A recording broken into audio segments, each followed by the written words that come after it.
tengah hari ni Aja on the way nak pergi kampung Sungai Mahang.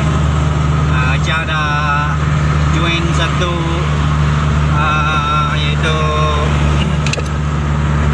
bukan band ya, ni pancaragam lah, pancaragam tradisional iaitu tambul.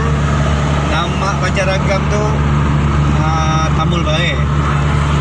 Yang kekurangan pemain iaitu pemain simbol atau punggung.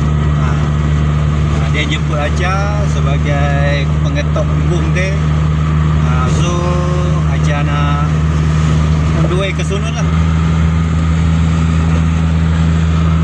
Okay, ciao. Hai, kami dah sampai dekat simpang ni, kampung nak masuk kampung Sungai Mahang.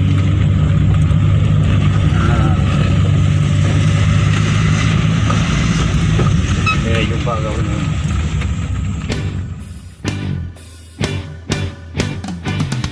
Jam mula berdetik, malam pun melangkah.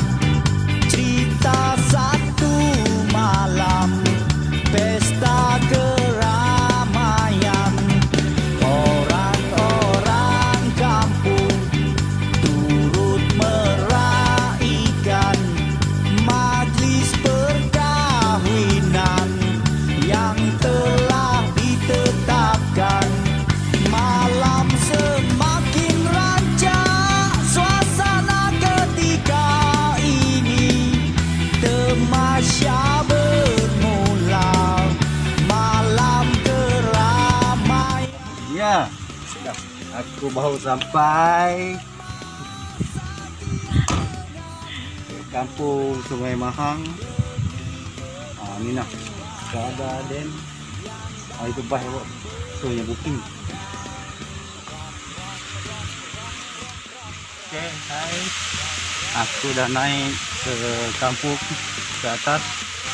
Tu berjalan lah. Ini dia.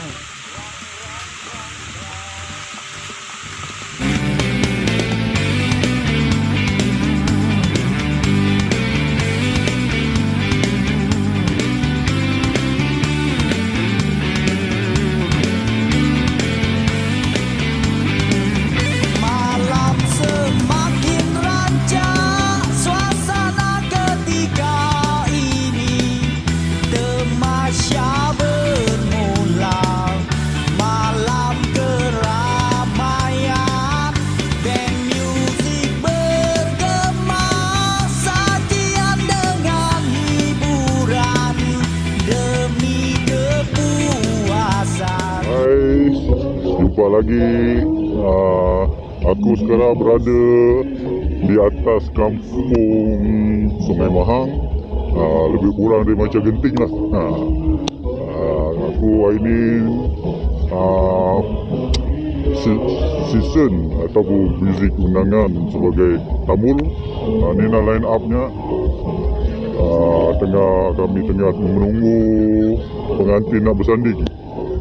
So tunggu apa ni. Okay.